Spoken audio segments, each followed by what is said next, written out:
Hello, everybody. If it's Wednesday, it's Warhammer, and that must mean it's time for another episode of Warhammer Weekly. Joining me this week, our most storied recurring guest, it's Paul Conti. What's up, buddy? How you doing? What's happening, nerds? It's great to be back once again. Yes. This is your, 70th time co-hosting the show. It's good. We'll get you at some point, somebody has pointed out that we do need to get you at some point, like one of your own little sprites, because you are going to eventually surpass Tyler, right? Because he had his stint, so he got a sprite as co-host, right? And so then the question is like, how far do you have to go? But if I get one for you, then I've probably got to get one for Martin too, and then where does it stop? Where does it stop? I don't know. So I actually did an analysis recently Already, because I got bored, and when I get bored, I make spreadsheets. I'm great. I'm excited. Um, and actually, do I have it like handy? Oh boy, data analysis. I'm ready. Let's go. Oh yeah, I do have the Warhammer Weekly appearances spreadsheet handy. Let me open it up real quick. Whoa, Um, breaking news. so I am the number one with Okay. I believe this is my 23rd appearance now. No, not bad. Okay. Martin, I believe he is at 13 currently, but you know who you really actually do need to give a sprite to if you're going to give me one? It is Uncle Adam. Ah, that's a good point. He Sure. is Yeah, yeah. at my last count, he's been on 17 times. Well, there you go. Yeah, I mean, well, we do, co-host a show at minimum twice a year, every year, right? So every time we release a new game. So that's just like bare mins. Not to mention the fact that he usually does the post convention breakdowns with me because we're at like Adepticon and Nova and stuff like that. Yeah, yeah. Good call. Yeah. Man's clocking like 4 appearances a year automatically, just waking up, doesn't even have to work for it. Jeez. Just I freeloading know. over here. That guy. Plus, I mean, I feel like he's just like a character that is very like he could be very animatable. I feel Oh, like sure. he could like translate well into a sprite. Like just has like he just exudes personality for that. Yeah, 100%. The main issue here is that we already have a Nurgle character in Tom, which doesn't make sense anymore since Yeah, Tom hasn't played Nurgle for a long time, and that would be the most obvious thing for you to like turn you into yeah. a like I don't know, probably a rot sword or something like that, right? Um, Mhm. but so we'll have to figure something else out. Uncle Adam, he just needs to be like a Cities of Sigmar or Empire Bright Wizard with that beard, right? That's what it would be. We just do that and Obviously, slam dunk it right there. Or we could make him a that ghost. beard. That would be funny to turn him into a night haunt, like his face, but just like a little night haunt around him. That'd be pretty cute. So there you go. Oh yeah, excellent. Gray Boy coming in with the first super chat of the night saying, anything this edition taught me, if anything this edition taught me, is the 3-year edition cycle is slowly killing this world I love. Books with care are great. Books made in a day suck. Boy, Gray Boy, this is wisdom. This is wisdom. Okay. So yes, tonight we're going to talk about great transition. We're going to talk about good and bad books. What's good? What's bad? Why is it good? Why is it bad? Are we falling into a trap? That's the other thing, Paul. Surprise. It is, in fact, a trap. That's right. So we'll see what all that gets into. But of course, first, Vince reaches back here to grab a piece of paper and his pen so we can start time stamping things because that's what we do here on this show. Very professional. As we begin the news, we start with a little rumor engine. Uh, you know, this is fine. It's something that feels like it could be AOS. It looks like a little black coach lantern, but I don't think it's that. I don't know what it is. Do you have Yeah, any thoughts? you know, my initial thought when I looked at it is that it almost looked like something that could be like Grand Cathay. It almost has like that Like kind an of old world feeling. thing? Sure, sure. But they Yeah, already got some all their kind of second old wave world. releases. Why not third breakfast? Mm. Um, After that, I would say it looks very like organic Okay. in its vibes in general, right? Because it's like Um, little twisty branchy type of thing. Is that what you're talking about? Yeah, and it looks like it has like little leaves on the end. Sure. Yeah, yeah. So, I Uh, mean, could it be something wood elfy maybe? doesn't feel like they'd have anything Uh, metal or artificial like that. Hades said he thinks it's the lamp on a cog fort. Okay. Okay. that could be. It could also be something like Cities of Sigmar that is like from Living City. Sure. Excuse me. I apologize, everyone. Let's see. The yeah, the like because of the branch motif and stuff like that. All right, all right. A little more Guy Rand type of influence. I dig that. Sure. All right. Either way, I'm excited because it's probably an AOS model. Probably right. It's some kind of cities thing. That feels the most right. Also, shout out Lamp. I love Lamp. Yes, great stuff. So, you know, cool. Good. A non 40K week, probably. Probably. All right. Yeah, and I have to give them props for giving us something that's like it's something that's a thing that isn't like obvious what it is, but But it's also like obvious what it that is. weird. Yeah, like it's like I don't know, like it's some it. This feels like what the rumor engine is supposed to be, right? Like it's a 100%. random thing that like you don't really know what it is, Yes. but you kind of know what it is, so it generates a conversation. I agree. It's clearly a lamp, probably a bit of accoutrement on like a model that's holding up the lamp or on a larger vehicle or something like that. Like we can clearly see it is in fact a lamp on a metal holder. Great. Right? Mhm. And that's like, yeah, exactly. Like on a wagon or something of that nature. Good. But what does it belong to? Who knows? All right. But that's not the big news of the week, Paul. Not this lamp. As exciting as lamp is, and we do love lamp here. Why, what is Love the this lamp. but a new unit for the Daughters of Cain? That's right. We were wondering what the next book was going to be, and apparently, what was going to join Sylvaneth, and apparently, it is the Daughters of Cain, who are getting their new, like, armored witch ladies with big swords and stabby spears. These are gorgeous. I love these. Yeah, those are definitely really cool. I Our buddy Chuck, I'm sure, is just over the moon that this is happening, that he's getting a new book for his ladies. Hello, ladies. Yeah, exactly. No, I mean, like this rules. I think this is a great unit. I've wanted like the one of the big problems with daughters, I think, for a long time has been that they are a bunch of one health people with no armor. It remains to be seen what is the armor that these ladies are going to carry around. So that's one thing. But at least they do look very different than the other ones, right? Like you wouldn't Yeah. confuse these for the regular witch elves, so that's nice. Um, so that's cool. So dig that. Good helms, good weapons, good movement. Like absolutely great movement on these girls. Love it. But of course, Paul, they already had manifestations, which means that their only thing left to do is get a terrain piece. So Yes. it's a cauldron, but you know, not. You get another cauldron. This one's bigger. It sits in one place. That's the difference. It, it's more cauldrony. Yes.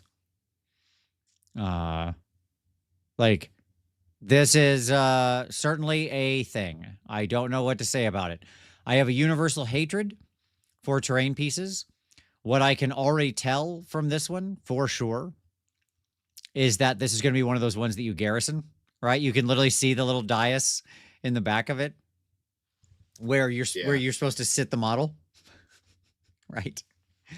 It even looks like the little piece of stone is perfectly sized to fit into, like, underneath a GW 32 mil base, which is what all the foot characters are on in dock. Yeah. So she'll like slot right onto it and not move or fall off as easy.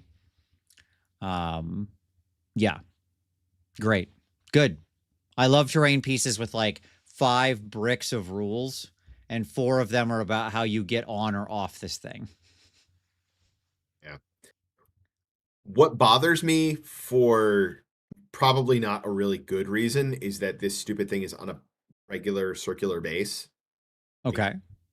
why? It bothers you? This is Terrain a thing doesn't that bothers you? terrain doesn't go on bases. Terrain is the thing, I don't right? know, man. I'm going to take a different side here. I'm going to take the pro on this one in this particular McLaughlin group. I'm all for this. I saw it was on a base. I assume that's like probably a 130. I don't know. Like, who knows? We have no basis of reference, but I guess other than, like I said, the thing at the top is probably slightly smaller than a 28 mil base. So I'm just kind of like extrapolating from there. It's either 130 or the big 160. But either way, I love it. When it's on a base, it means two things. One, exactly as was said. Yeah, what Chris just said, you can proxy it. Now, I'll say it's not the first terrain on base, not even close. That both of the Zinch standy towers are on bases, 80 mils. The Orc Tower, Mhm. the ones for the two Iron Jaws, they're on a base. Okay. But moreover, it's just so much cleaner to measure from the edge of what the terrain piece is when you have a base, right? Like, Sure. because these things always have auras on them. And I hate when I've got to like take the measurement and like, oh, if I measure from this tiny little, point of the corner of the stairs that's sticking out, it's like different than something. No, stop it. It's a circle. Like the way we measure everything else. I honestly think all faction terrain should get put on bases. I think they should go back and base size literally every one of them. The only one they couldn't, obviously, is the OBR one, because there's no such base in existence that would fit that thing. Alternative proposal, Okay. we just get rid of almost all of the terrain pieces. I would accept that. I agree. Yes. Primary, first best world, jettison these things into the sun. Okay. Yes. Yeah. I don't have a problem with the concept of faction terrain. I have a problem with every faction having faction terrain, whether or not it actually makes sense. Sure. Like, where did this come from? How did this happen? Right? Yeah. How did this get to the battlefield? Mm-hmm. Everybody's got to call a halt before the game so they can like hastily construct their faction terrain, right? Yeah. Like I liked the way the Beastmen action terrain worked, like looked anyway. Yeah, sure, because R.I.P. it looked like they would But literally like, just drag it along with them and then stand it up. Yes. yeah, exactly. The Nurgle one makes sense. It's a tree. It grows out of the ground. Sure. The Same with Sylvaneth, Sylvaneth yeah. one makes sense. Stuff like that. Like they make sense. But like the stupid like Gitz shrine, get out of here. Yeah, there happen to always be fighting near a Gitz cave. You're never more than, it's like, they say you're always like within so many feet of a bunch of spiders. It's the same thing. You're never more than like 20 feet away from a Gitz cave. Yeah, Steve said I never use the S2D terrain. Agreed. I do not even own it. I have no desire to own it. I've never put it on the table. I play slaves fairly frequently. Like, nope. Like, yeah. Um, and it ends up being, yes, exactly. It ends up being mostly a liability anyways. It just makes it easy for people to charge you and stuff like that. I will say I like the Zinch towers only because they feel like something that they just magically summoned into the world. It doesn't feel like a piece of terrain. It feels like another manifestation. And moreover, you're supposed to get them killed. That's beneficial to you. So, okay, good design. Also, full credit. This does have a good orb to ponder. Ponderable orbs, always good. There's the book. Not bad. New girls on the front. Okay. This is not a bad cover. Not sure about the face. It's a little bit crazy, but all right. I'm still in. I'm okay with it. I can handle it. And then I don't normally show pictures of like the battle forces because now they release like a battle force and a spearhead and a regiment of renown with all these, right? Like everything gets like 3 boxes. I don't normally show them, but this battle force was fascinating to me. Paul, did you see the battle force? It's like I did Marathi. not. So that's a start. And then 10 snake ladies, which obviously you could build as the spears of the bows. And then 5 canary. Okay. Like, that's a weird battle force. I feel like one of the central ideas of these boxes should be that it should make you want to buy more than one to start an army. This is not that. No, they did not go that route at all. That is not their thinking. I mean, they accidentally gave you more than 1,000 points in the Battle Force box, probably, right? Who knows? Because obviously all these points are going to change, and all the stuff probably changes.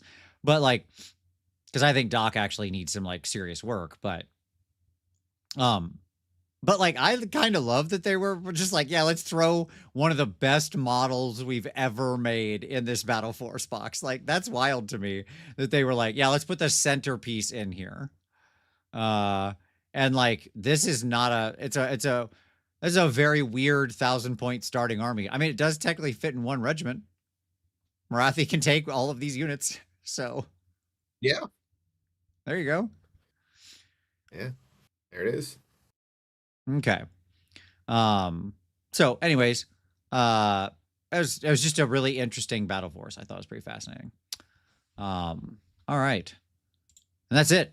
That's the news. I mean, the daughters were the big news. Assumingly they'll be coming fairly soonish. I don't know exactly when, obviously, but I would imagine we got Sylvaneth announced. We got this announced. I'm sure we'll get them soon. Can't wait to talk about both of them. I'm very excited for both these books because I think both these armies needed some big help and have a lot of potential, as we'll talk about tonight when we talk about what makes an army good or bad. I think you could easily slot them into the good side with just a little bit of actual care and love. And if you want my Paul, if you want my guess, you want my completely shot in the dark, pointing at left field guess, here we go. Hit me. I think a Sylvaneth book will be really good. It's somewhat cooked. Okay. I think Doc will be more like OBR than it was like the other two. That's my prediction. There's somebody in the development studio or the design studio who really likes Sylvaneth and plays them. Because when they got that first FAQ, like after their index, and it was like incredibly precise where they were changing like 3-inch measurements to 1-inch and stuff like that. The only way you would know to make those changes is if you played Sylvaneth a decent amount. And we're like, wow, I'm really annoyed by these very fiddly things that actually make my army hard to play. Right? Yeah. Okay. Yep. And to me, as we'll discuss, I think that's actually the secret. That's actually what makes for when we get good books like the why. We're not going to tackle the why. We're going to talk more about the what. But if you want my theory of the case, the secret's very simple. Are there people in the studio who play and love and know that book? If yes, then it's a good book, or at least an interesting book. If no, well, sorry about your luck, kid. There you go. That's that. That's what I'll say there. Okay. Let's go to some pick of the week, shall we? Let's go to our next segment. Paul. Yes, sir. What would you like to share with everybody for your pick of the week? There was a lovely video that got shared around group chats I was in this week. And I apologize if I butcher his name, but I believe it was Jeremy Vessier. Okay.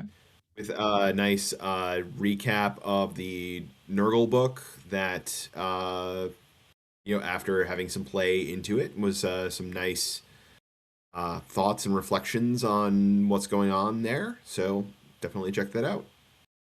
Very nice. Excellent. Excellent stuff.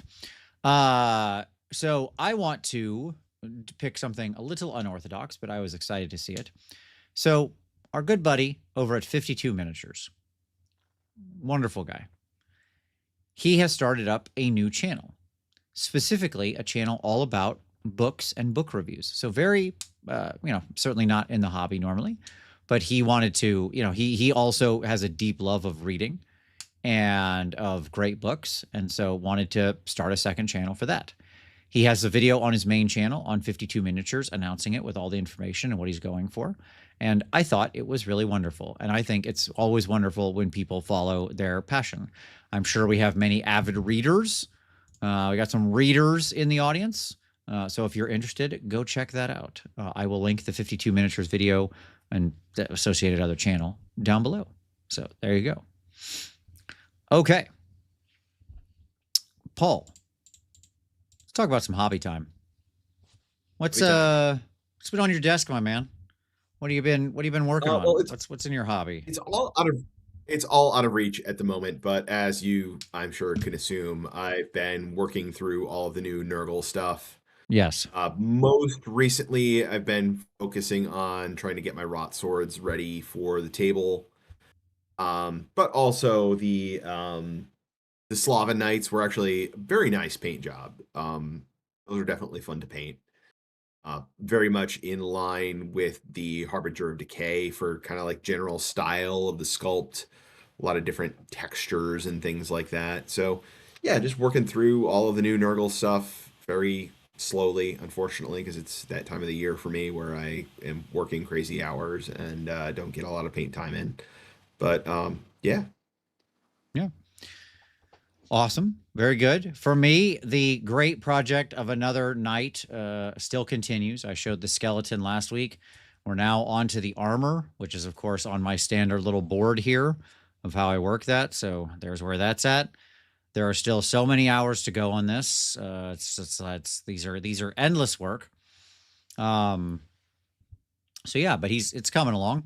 This is how I lay out my armor to paint it. We're doing a corn night. We got some fiery stuff going on, things like that. So there you go. Yeah, that's what I'm working on. He's still got another, I don't know, let's say 100 hours of work. That seems reasonable. Probably at least. But we'll get there. We'll get there. It's a journey of 1,000 steps. Each one just take a little step forward. So okay, cool. We'll see what else gets on my desk in the future. I may I usually don't break projects, but these big nights, I don't know. I may need to just for video making purposes. I may need to just because it's very hard to do these massive projects into videos. All right. Great. Paul, you ready to switch over to some main topic? Talk about some good or bad tomes, what makes them good. Okay. All right. Let's do this. So, ironically, I was making this prezzo before I knew that Doc was the announcement. That was funny. I just picked this image because I thought it was cool, and then they announced the Doc book. So, I'm going to say I willed that into being right there. They didn't know it. It's like a Berenstein Bear situations or whatever, right? Like they thought they were going to release something else. Then all of a sudden they came into the office one day and they were like, "Oh, Doc," and then they just moved the schedule around. Okay, That's a great piece of art, by the way. it really is. Where is that from? I don't know. One of the books. All right. Yeah, it's a great piece of art. I love I've always loved the Medusa shrine as well. I like all the shrines. I think the shrines are a really cool model. All right. Here's my initial thoughts, Paul. I want to bounce this off you. Here's my thoughts. Let me start with the thing I think we will both definitely agree with. There has been a varied quality of tomes over the course of 4th edition. Oh, God, yeah. Okay. This feels a non-controversial statement, right? I have a follow-up to this. Do you think they know that? Ooh. Do they realize the hope. variance in quality? Like, do they hear people on the internet talking? Do they realize this? I know at least in the past they were paying attention to content creators. Sure. So hello, people I at don't know Games if they Workshop, still if you're watching. are. Respond in the comments below. Tell us if you know. Use your burner account so we don't just say, I know. I don't need any more. It'd be really funny if they just randomly popped up in the chat and just said hi right now. Sure. That would be great. It is 2 a.m. in England. We purposely do this when they're all asleep. I mean, I would have to say they have to know. They have to know. Sure. Like I know, I think anybody when we all go to work every day, right? We all Hmm. have jobs. We all work on projects that we just don't feel like they come out to the quality that we want them to. And we know that, and it goes out the door anyway, Hmm. right? So I would think that being, just making the assumption that the folks at Games Workshop are self aware professionals, they know the quality is inconsistent. Yeah, it's a question of like how much they recognize it's a problem, right? I think you're right. I agree. I think they have to know. But I want to return to your example because I think it's really illustrative. Like when you work on a project and it becomes your baby, you know, you're often like Mhm. willing to overlook its flaws. You're like, well, yeah, we had some challenges. This didn't come out exactly how we want, but it's still really good overall, right? Like we've all been there. We've all had a project like that, right? Mhm. And I have to wonder if that's not like, is there that kind of excuse making doing the same thing? Like, or what do you want to call it excuse making? That's not fair. Is there just that natural human inclination, right? Mhm. And if there is, I'm here to say I'm sympathetic to that. I really am. I've led projects that didn't turn out how I wanted, as you said, but like at the same time, you know, I still was trying to boost them up, and I didn't want to like make myself look bad and be like, man, I really didn't knock that one out of the park. That was a real swing and a miss. That's not great for the advancement of your career, right? Yeah. But I'm here to tell you, I think this really matters, guys. I think this really matters. That's what I want to say to them directly. And I think they haven't had a chance. I wonder if like I think the other problem here, Paul, is if you've got a challenge like this, what do you got to do? You got to step back. You got to talk a bunch. You got to have like some strategic meetings. Say, how do we rectify this problem? You got to do some root cause analysis, right? And you got to take time to like dig into it. Okay. Do you think they honestly get that kind of time? Or do you think it's just like, well, we got another book to go?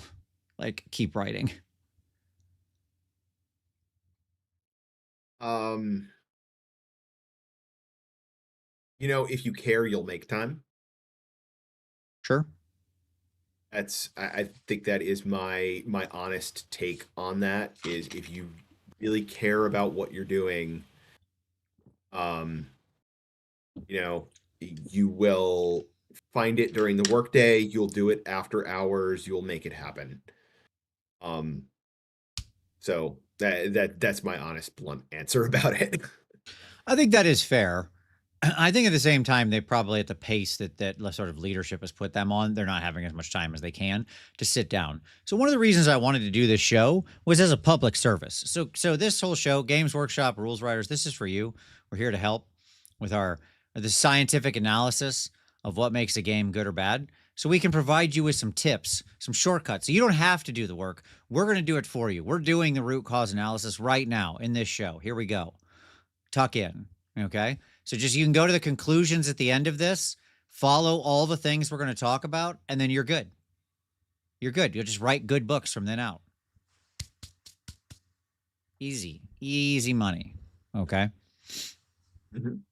All right. Okay. Let's talk about what makes a tome good or bad. I got 5 potential things I've identified, Paul, that I think can Mhm. make a tome good or bad. How I would define good or bad, right? Okay. And like good or bad are such vapid normative terms, right? Yeah. We got to put some meat on that bone.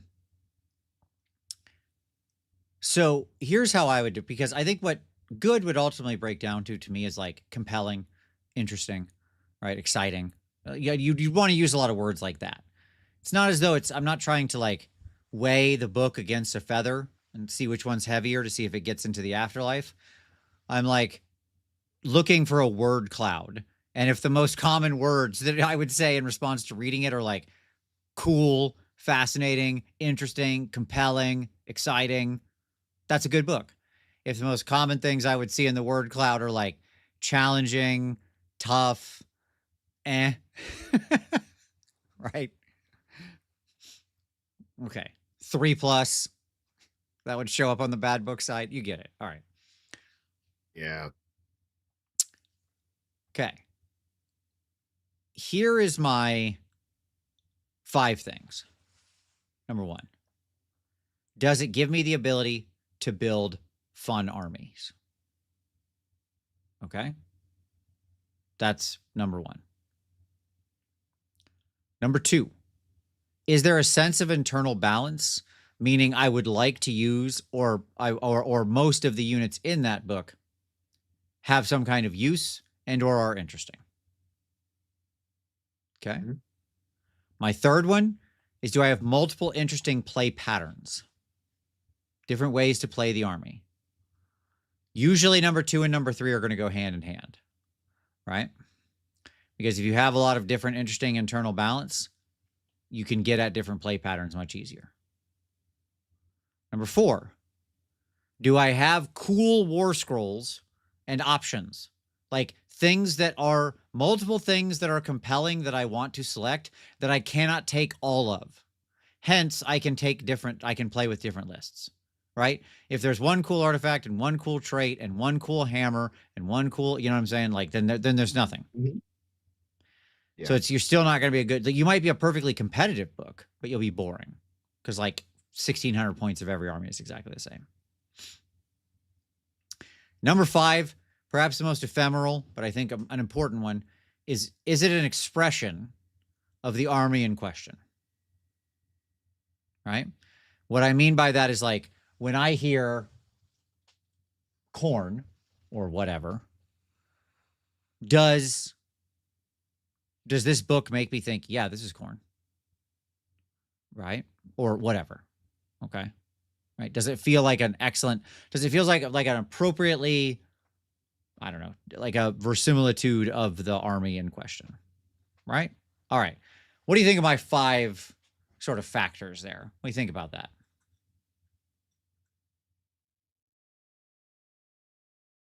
I think the one thing that I would say I would add on to this, and maybe it kind of fits into that last category, but the thing for me would be, is there something in this book that is going to reach out to the player base and inspire somebody to pick up the army and do something with it? I like that. Like, is it inspiring in some way?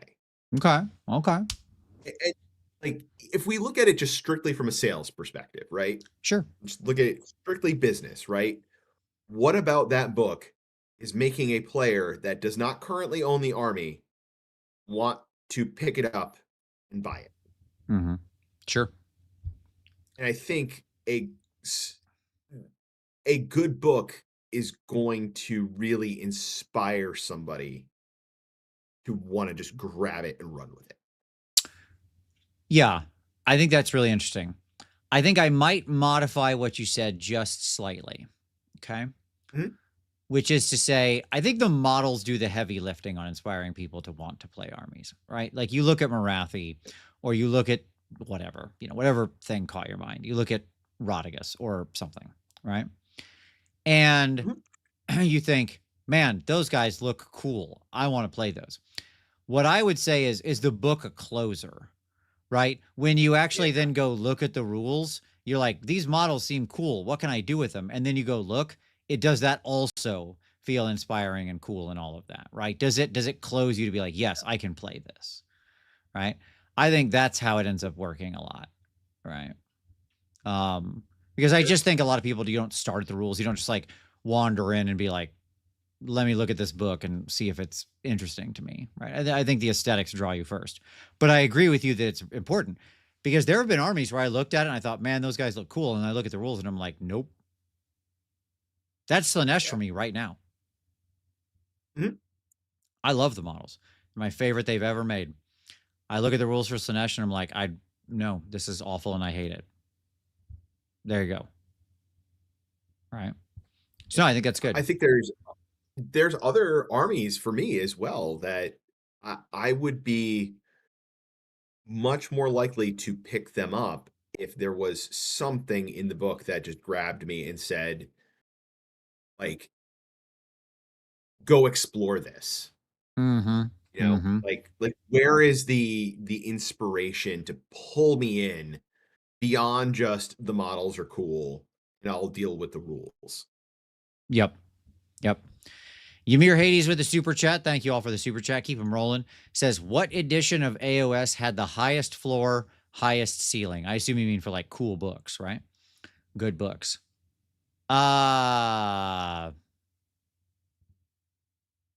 Overall or just in the army books? I don't know. Either way, I'd probably vote the same. Second edition. That was my immediate thought as well, was second edition. Yeah. I think that's right. Like that, just something about that feels right. I don't think there's any kind of rose-colored glasses to that. I think that's just true. I mean, people certainly could have different opinions, and yeah, some of this is going to resonate differently to everybody. I don't disagree with that. But like looking back at the second edition stuff, man, I mean, it's where we got a lot of great stuff happening. Like that was a great Skaven book. It was a great the Beasts of Chaos book that came out in second edition was really fun and weird, right? And on and on and on. Like I could go through a bunch of these, and they were all like really compelling. That was the super compelling Cities of Sigmar army, like crazy good, right? That was where Ossiarch Bone Reapers came out and had their interesting RDP and stuff for the first time. Like a bunch of these were really good. Yeah, that's what I'd say. I mean, towards the end, I think it probably got a little darker, but yeah, it was good overall. Yeah. So I think second edition was where you had the sandbox element of first edition meet the better rules writing and the more of like AOS just kind of having its act together in general. mm-hmm. Mm-hmm. I think that kind of open sandbox of first edition that we had is probably the thing that is most missing from books now. Right. Yeah, I think that's right. Which Lumineth book is best? I just got the new one.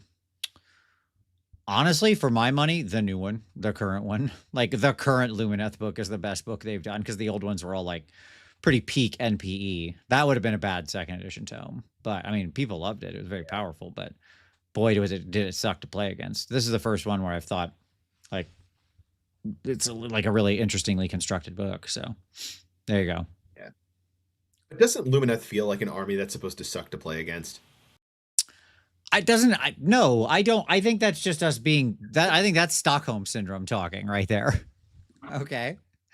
There's no reason that playing against elves should have to be a miserable experience. Like, they're just elves. They're fine. Next GHB is the last one, right? Yeah, correct. That's right. Yes.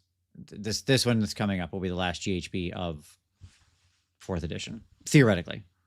Yes. Like I would assume at Adepticon we're going to hear something about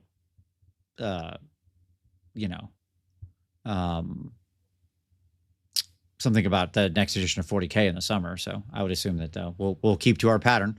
So there you go. All right. So here I want to dive in just a little bit into the why. We're gonna, like I said, we're gonna spend a lot more time on the what. But I did want Paul have a little brief discussion on the why. Why do we see the variance in the quality of the individual symptoms of like, are there some armies that are just harder to build than others, harder to write the rules for? Okay. Mm-hmm. Why do you think this happens? If you had to identify the why of it, understanding that we're just theory crafting here, right? I think not having a large enough rules writing team is probably the source of a lot of this pain. Mm-hmm. If they had a bigger team, they would have more people to cover, you know, different perspectives and people that are interested in different armies. Um, as it is right now, I don't know exactly how many people they have, but it's clear that they have holes in what armies their team knows a lot about, Sure. which Yep. is crazy because they're the ones writing the books. Well, I think that's fair. Like, what I mean is, I think you're both right and it's fair. And I think you're right that staffing is an issue. Like, I think they have like, I don't know. I think it's like 4 or 5 people. Right. Um, but legitimately, I can't expect like 4 or 5 people. I don't think uh could like reasonably know to a deep enough level all 25 armies. Okay. I don't think that's actually possible because you've got to like Wow. get reps in to really understand what like where an army sucks and what it does and how it should play and stuff like that, right? So I think you're right that that's part of the problem. And I do think there's a difference between when you feel an army and love it. Like earlier people were talking about passion, right? And I think that that does matter. Like if you really love an army, you will just feel it better as you're writing the rules and you'll just write cooler rules. There's been a lot of people saying like the release cycle is a problem. I think that's true too. We've talked about that many times on the show, right? That like they're writing these books, let's be generous, 18 months in advance of when they come out, Mhm. right? That's that's so far in advance to like even know what the current meta is or the problem is or what you should be writing. Two, they have to like write so many of them. Hey, Daniel, well, we're glad to have you. Welcome. First time, he said, first time catching it live. Great. Well, hey, we're glad to have you. Like I think ultimately the release cycle hurts them because they just can't put in the reps, right? They're always on the treadmill. I think that's true. I think there is something to be said here that with the underlying mechanics of the game, there are some armies that are harder to make compelling than others. Okay? Like I do think that's true. In like the verisimilitude of what they've constructed, I think that's true. Now, that's not an excuse. What that means is that for those armies, you need like uh you need like more time to invest in them and like actually go play it and find a love for it and find an angle for it and stuff like that, right? Like you can do that. I think if you had like more time and more staff, you could close those gaps, right? And handle the more Yeah. challenging armies. What do you think about that theory? No, I definitely agree with you there. I think another aspect as well is that Age of Sigmar is a game that just takes a long time to play. Yep, sure. So to even get the reps in just takes it an extended amount of time. Yep. Um, it obligatory magic reference, right? Like I was gonna go there too. Yeah. playtesting magic, Yep. designing magic, they can get rep after rep after rep after rep in at lunch, Sure. right? You can't do that with Age of Sigmar. Right. And if you're playing a test game, you're testing two armies at a time. Sure. Sure. Yep. So I think it just makes it very difficult to just hone a book into something really special when, like, if you don't just have the innate feel for it or love Mhm. for it, if you're trying to do it just through sheer brute force, um, I think the brute force method just takes so much more time and care that it's just really difficult to do. Yeah. So Malacine said, what are these more challenging armies, like apart from Suns, which I just don't know how you make them work reasonably? Well, sure. I'll give you my take on it. Certainly Suns would be in that mix. You're absolutely correct. KO is another great example, like 100%. Yep. Yep. The like Iron Jaws, a more simple, and ironically, a simple melee army, right? Where like you just want to fight, becomes actually really challenging to build in a compelling way, because like it's the easiest tome to write is something like Zinj. Okay. Mhm. Because they're like the army of we're here to break the rules. It's exception based design. We play in all the different weird phases. We can just write any goofball ability we want, as they showed with the most recent tome, right? And it feels Yep. completely Zinchian. Okay. But when you do like Doc, who's meant to be like this lightning fast, lightly armored tempo army, and that's not what the game wants this edition. Or you've got somebody Mhm. like Cities, who would theoretically play in old Warhammer, would have just played as a castle army. Right? And like if you were in the old world, you would just play as a castle army. You'd set up your castle, and it would be and you'd have some range weapons to make them move towards you, and you would try to make them and break it up, right? And like that, then it's can the opponent break your castle walls before you win? But in a game where you have to like move around and like be jumping to all these different objectives and doing all these different battle tactics that want you to be in different places in the game, that's fine. But that like automatically shuts off certain play styles. Right. So an Mhm. army that probably feels like it wants to be that way becomes a lot harder to design.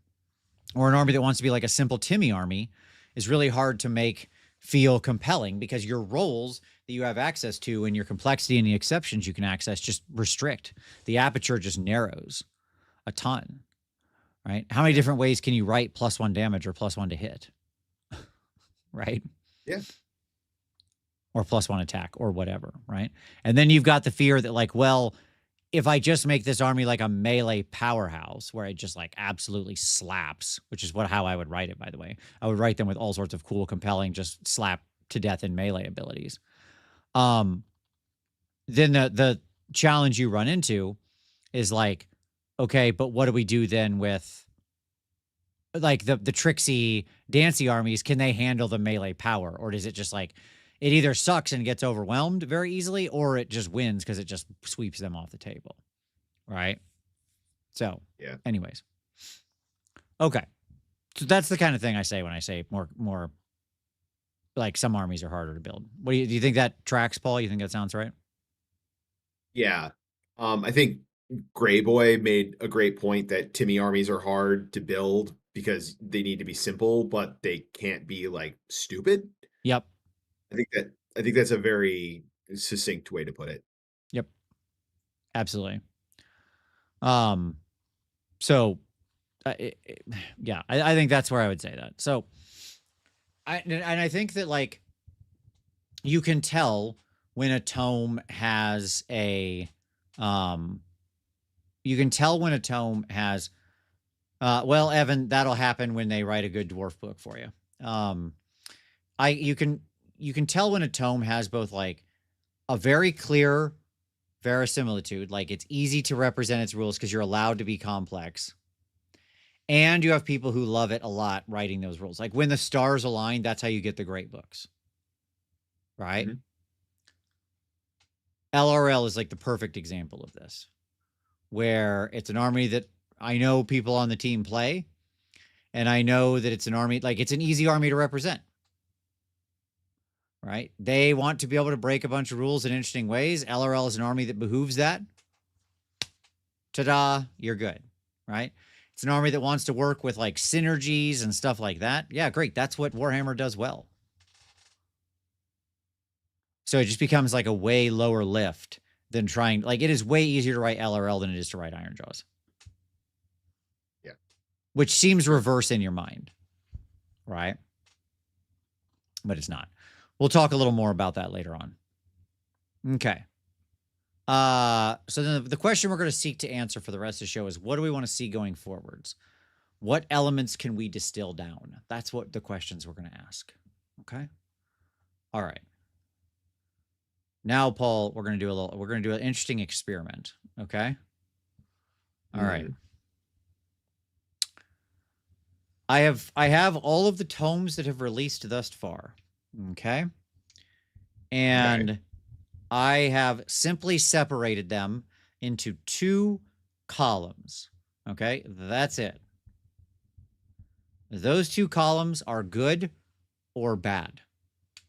That's it. I allowed myself no neutral. Now, we're going to have another one in a second. We're going to do this twice. I have already split them up, so we don't have to talk about each book. Well, I mean, we can talk about each book, but I'm saying we're not like doing this from scratch. I don't have them over to the side like I often do. Okay. And the reason I've done this is because I think it's more interesting to kind of just like see if there's anything you disagree with, and then let's talk about why. All right. Why are these books coming down the side? So in the good category, I have, again, these have to, it can be 51%, can be 60% good. You see what I'm saying? Like, as long as they tipped the line. Okay. So good, bad, no in betweensies. Okay. So good books: Skaven, Stormcast, S2D, Soulblight Gravelords, Flesh Eater Courts, Hellsmiths, Maggotkin, Tzeentch, Lumineth. 9 books. Okay. Bad books. Catharsis says, whole lot of objectively correct picks here. Excellent. Okay. Bad books: Orc War Clans, Gits, Idneth, Caradron Overlords, Khorne, Nighthaunt, OBR. Okay. There you go. That's my breakdown. First question. Chat, I want your feedback here too. Okay. Is there anything on here you disagree with? And if so, why? You know, I think the only book that pops out to me that is a potential miscategorization, I think, is Khorne. Okay.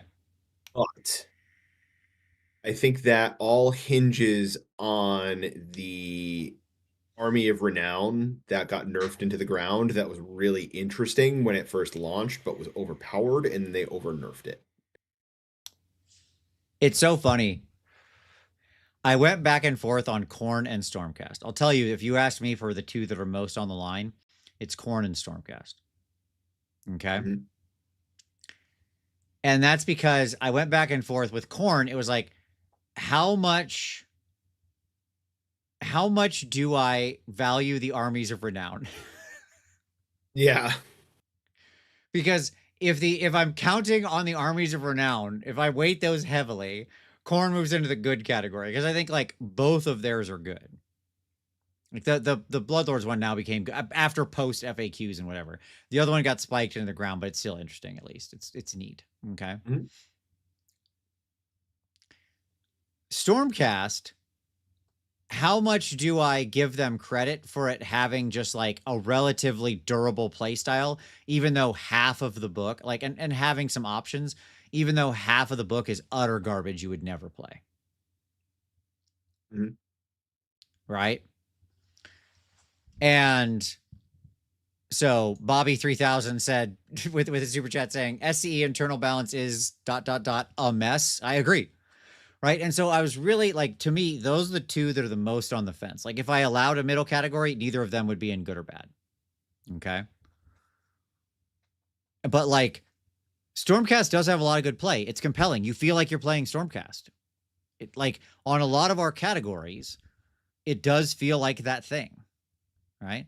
Like, if we go back here, do I have the ability to build fun armies? Yes. Does it have internal balance? God, no. Does it have interesting play patterns? Yeah, you can do some different things. Does it have cool war scrolls and options? Yeah, there are some cool war scrolls in there.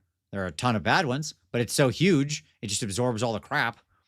Is it an expression of the army in question? Yes. And so like that's again, it's the most on the line. Okay. What do you think?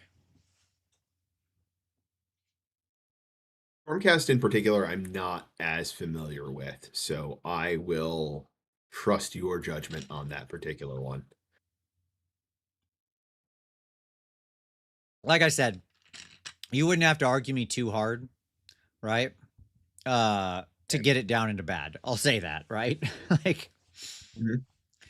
both of them were the 5149 line here is Corn and Stormcast. A lot of people asked about the Hellsmiths book in the chat. Okay. I think the Hellsmiths book is a really good book. It's a very fun book to play. I've played it a bunch now. Like, I like the units. I've used lots of different units. Most of the things, both of the different builds are interesting. Like, both the war machines are interesting. Both the little bull people with the maces and the shooters are interesting. Stuff like that. It's not a great book, but it's a good book. Um, it's like overarching mechanic is weird and accounty, but it's not like it's not terrible. It's honestly not that big a deal in play. Like you move around, you pee on terrain, you move on with your life, right? And uh, but like they're like the bull centaur type of things and the anointed sentinels. Both sides of that are good, and you can play them very differently, right? So like I I had to put it in good because actually it does have relatively strong internal balance. Like the only thing in there that I can't find any use for so far is uh the other shooters with the shorter range, the ones that can't that aren't very good. But like I can see arguments for swords and spears. I can see arguments for both the war machines. I can see arguments for both the bulls. I can see arguments for both the bull people. I can see, you know what I mean? Like I've played all this stuff. And it's pretty fun to actually play. Now it's weak. It is not a powerful army. It's quite a weak army to play.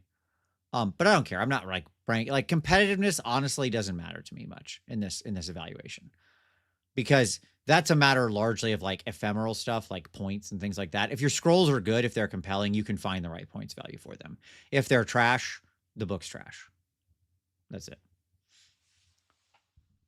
More Tark of Delusion is fun to play against a factor at all in this.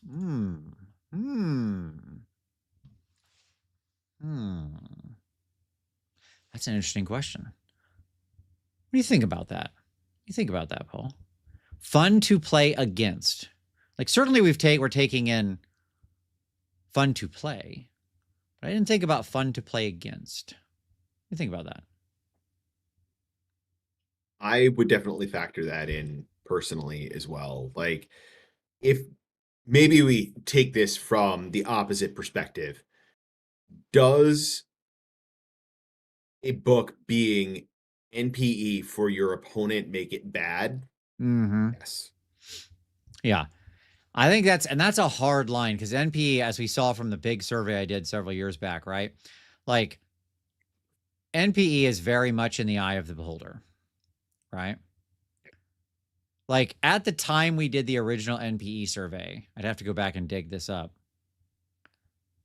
The one of the things that people rated the most highly as NPE was the ability to alpha strike. Right?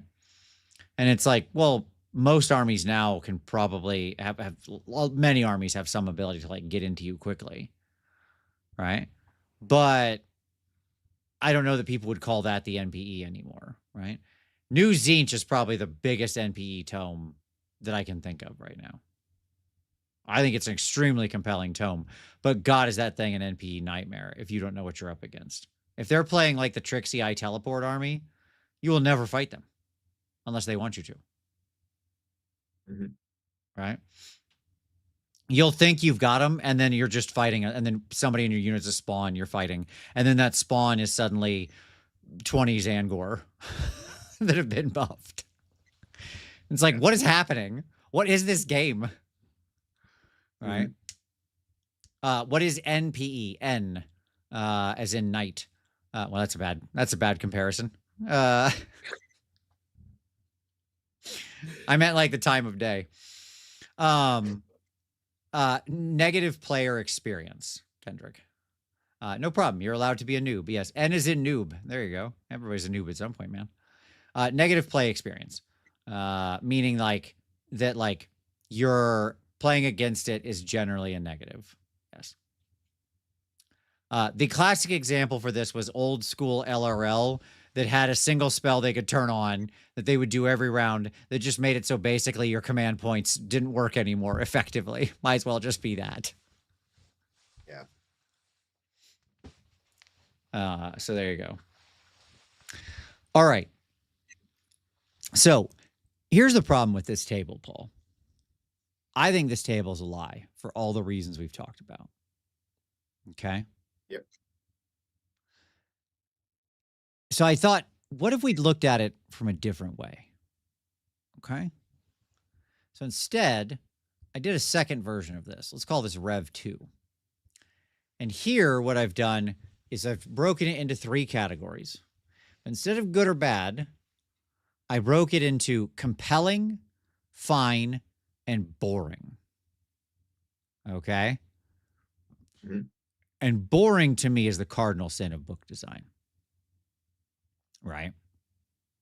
Yeah. Okay. So in this world, our compelling is Skaven, Flesh Eater Courts, Slaves to Darkness, Maggotkin of Nurgle, Lumineth, Tzeentch. They're all compelling armies. Absolutely. Okay. Our fine, like milk toast, whatever, it's fine. It's a solid 5 out of 10. Who cares, right? Is Stormcast, Blades of Corn, our 2 offenders I mentioned from the last page, Ossiarch Bone Reapers, Soulblight Gravelords, and Hellsmiths. Okay. Mm-hmm. Okay. And then boring is Auric Warclans, Gloomspite Gits, Idoneth Deepkin, Caradron Overlords, Nighthaunt.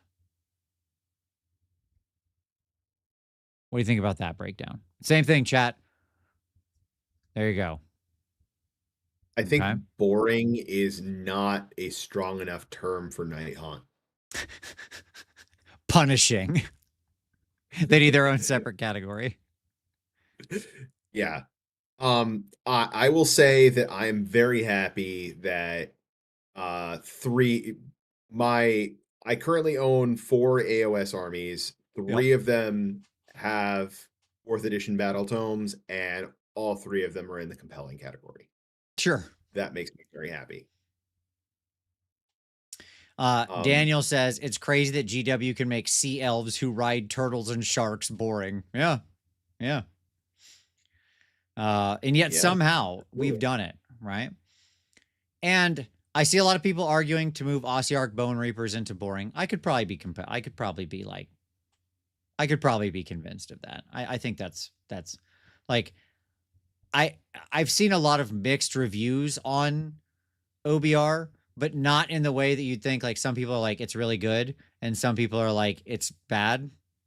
The mixed reviews are like it's fine or it's boring or it's bad, right? Like the defenders are coming out like whatever, it's like a 5, you know. So there you go. So the main reason OBR is bad is because it's boring. Yeah. Look, you know what, chat? There you go. How about that? You've convinced me. We'll move it over here. There you go. So we've moved OBR into the boring category. We've done it. There it is. So ultimately, I think that this is a more realistic breakdown of what it feels like to play these armies and what we actually should be aiming at. Because we don't want any more Stormcast books, right? Whether it was good or bad is irrelevant. I do not want another book that looks like Stormcast, right? Mm-hmm. Yeah. But I want more books that play like that look and feel and play like Skaven, Flesh Eater, S2D, Nurgle, Lumineth, maybe Tzeentch, right? Maybe. Yeah. Absolutely. And I think one of the consistent things amongst those books is that they just have like they have very few options that are bad in those books. Like everything that's there does something, it is interesting in some way. Like your choices are real choices. Yeah. I will say, I think it's a lower percentage. You're right. Like I agree with you completely. Like there are real choices to be made in all those armies. That is true. There's Mhm. still, we consistently have the problem that like 20% of the war scrolls are just Garbo in every book, that you look at and you're like, well, I don't, who is this for? What is this for? Right. But, but you're right. They have the highest hit rates on that, right? Like we'll take S2D as a microcosm. You and I both love that army deeply. Absolutely. Um, there's so many compelling units I've played with in S2D where I'm like, yeah, this is great. Like I would use this. I could use this. Like I've played with Chaos Knights and Chaos Warriors and Chosen and Varangard and like basically everything that doesn't have the Dark Oath keyword, right? Is Yeah. all like you can make something of all of them. I've played the all hero Army of Renown, which turns a bunch of the like silly heroes into just like absolute units that are really fun to play with, right? Um Yeah. your all your various and sundry chaos lords have a lot of different interesting power pairs, even in the normal builds. You've got the demon prince, who's very compelling on their own, right? And on and on and on and on and on, right? Although when that book released, the price on the demon prince was just like comical. Yeah. Okay, Come back down to earth though. it has, and that's good. But that's why I say, like, if the underlying material is good, right, then we'll find the right points value for it. So that's cool. If the scroll is compelling, if you look at that and go, man, like if you read the scroll, we've all done this, right? If you read the scroll and go, that seems cool, and then you look at the points and you're like, but not at that value, that's fine. Mhm. That's just an engineering problem, right? In 6 months, we'll get it to the right points value or something, Yeah. right? Um, Yep. but if you look at a scroll and go, I have no idea what the purpose of this scroll is or why I would ever use it, there's no saving it. Yeah. That's it, right? Mhm. Unless you made it so abysmally cheap that it becomes like a spam problem. We'll call that the chaos chariot problem. Yeah. When they got down to like 70 points and you could just like run them everywhere and you just had tons of these dumb things. Yes. Woo! Yeah. Yeah. That was fun. Just hot rodding around, baby. 5 chariots in front of my army for 350 points. Let's go. Yes. So here's the then question, Paul. Mhm. What is so you identified one of the things, large numbers of playables. What else is in those books? It can't just be that, right? Like Soulblight has a lot of playable units. Mhm. It has some trash units for sure, but it has a lot of playable units, right? And a compelling army of renown that can make its like certain other units again turn up in interest. I just mentioned how Hellsmiths has a ton of compelling units, but I put it in fine, right? Even though I like the army. There's got to be more, right? So what else do you think is is the thing? What else is there? What's the secret sauce? Ah, I think part of it is there being something in the rules that is like transformative, where you I think Slaves to Darkness is a great example, right? You have a sub faction that makes all of your little dork heroes actually good, Right. right? And Right. it just Yep. opens up a totally different list building concept. Mm-hmm. Um, it doesn't always have to be a sub faction, but there's a lot of armies just don't have those different avenues where you can build lists into different concepts that feel like there's significant different options within one book. Mm-hmm. Mm-hmm. Okay. I agree with that. I think that I think you're absolutely right. I would add on to that that I think in the case of each of these books, each of them feels like it captures something really emblematic about the army and expresses it in a very compelling way that actually yields choice. Okay? Yes. So, like, with Skaven, even though it was one of the first books, we got really lucky with Skaven this time. It came out, the points were asinine, ridiculous. There's units in Skaven that have dropped 40% off their original. Yeah. That's crazy. Okay. Mhm. You weren't even close. All right. Like you weren't even in a ballpark there. You were out in the parking lot somewhere. But the like Skaven you can play in a lot of different ways, and the different choices you make it feel like different kinds of Skaven armies doing different tricksy Skaven things. Right? Yeah. Flesh Eater Courts. Your madnesses are both really compelling in like a representation of the story, but they're also really interesting in like the way they play out in the game, and like which madness can you get into the madness you want? Do you choose it? Again, like one of the weaknesses of Flesh Eaters is the same as a lot of books have. We'll talk about that on a later thing of like you have this special character required syndrome, but nonetheless, we'll set that to the side. It's not just more options, Salt. I think that's not what I'm saying. It's that your options feel both one, very aligned to like what the army is and what it would want to do, and two, feels like they're real choices, not fake choices, right? Like I can do A or B, both are compelling and both are expressing something about the army. And I think that is actually the secret sauce here. Because like, Yeah, and go I ahead. think one of the things that is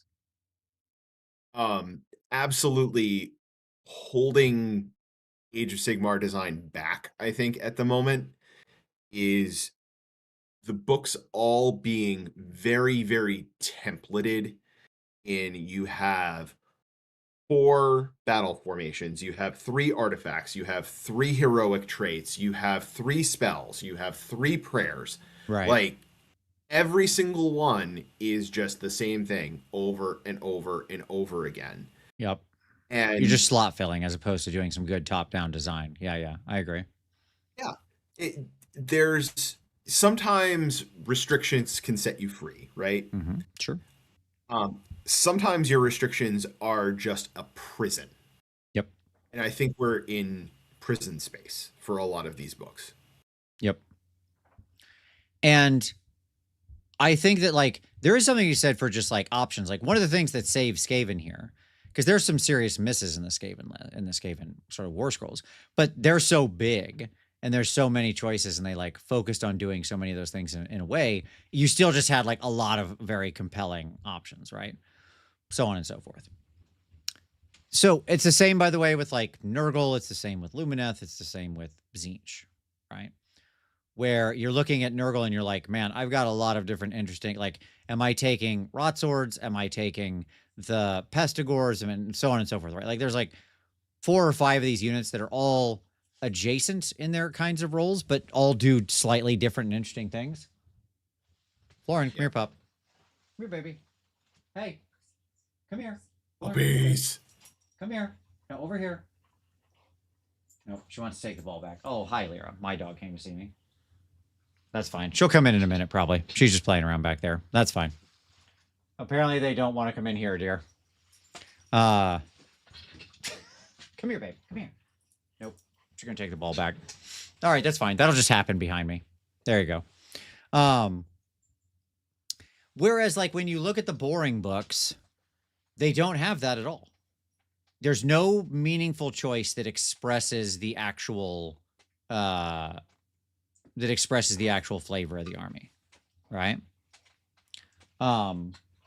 So like I feel like that's kind of the cut line here. I don't know. Do you think I'm onto something here, or do you think that is there anything else that also jumps out at you?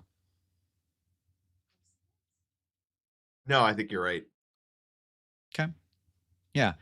I mean, I think we can all agree that what we would like to see is more armies that look like those compelling 6. That's it, right? Like, if every book, come here. Come here. There you go. Good girl. Why are you all wet? Is it raining out? Oh, okay. It's raining out. They just went outside. All right. Oh, goodness. We're all wet. We're a wet dog. Okay. There we go. I say hi, Florin. There you go. Hello. There you go. Yes. She's very good. She did just randomly, right before the show, decide to come down, not tell me anything, and then poop on my floor, which is very rare. She hasn't had an accident like that inside for a while. So I don't know what happened. She was angry at me for some reason. So there you go. Dogs are complicated balls of emotion. So there you go. Yeah, my dog, we have a doggy door for our dog. Mm-hmm. And if it is too cold or wet or otherwise unpleasant outside, he will like look out the doggy door and then poop on the floor in front of the doggy door and walk away. So, Like, look, I had the idea. I got close. You know, there you go. And she got to clean her butt now. Okay, that's fine. There you go. Hi. All right. Wet dog. Now I'm going to smell like wet dog, but that's all right. Okay. You can go now. You can go back. All right. Go see her. Oh, goodness. Okay, go see her.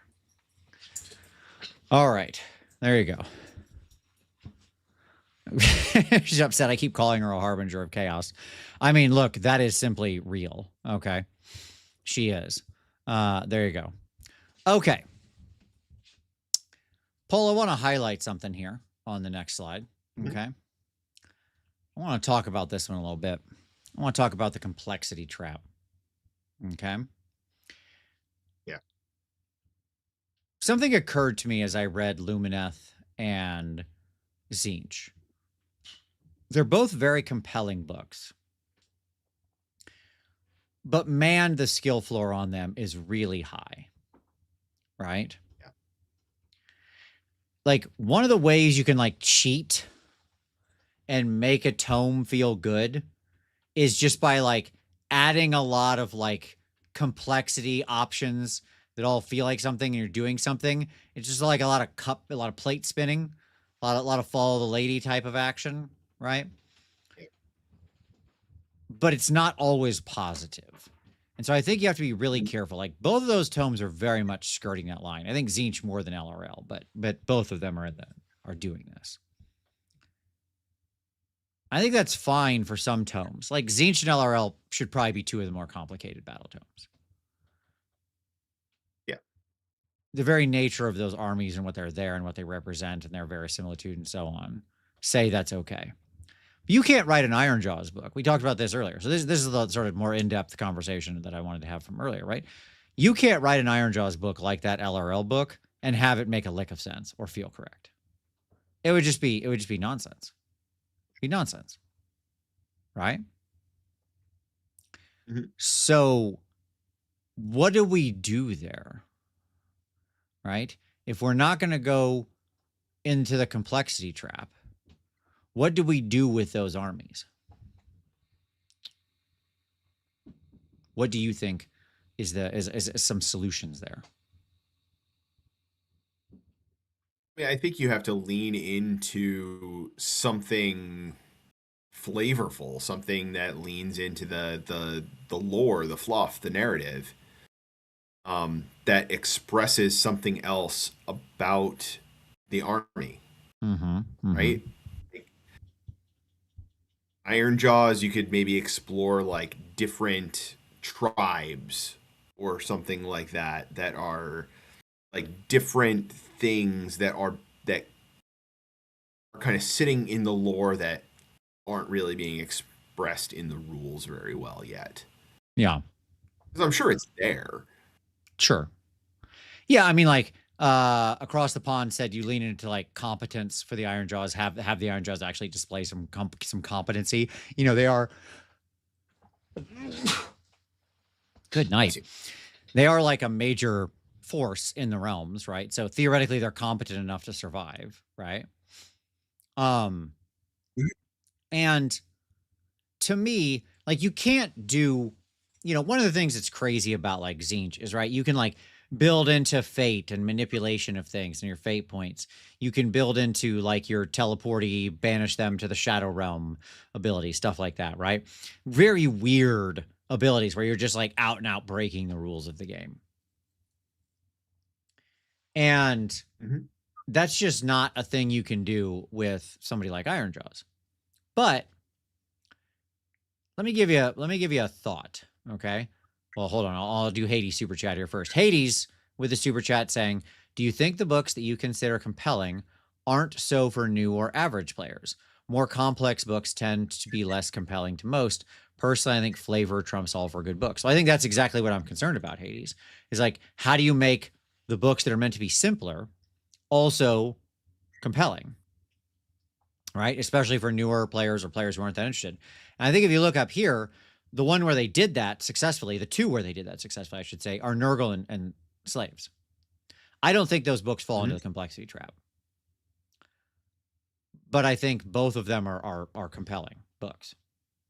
And I think new people usually find those two armies actually pretty interesting. Like they're pretty popular new armies. Yes. Okay.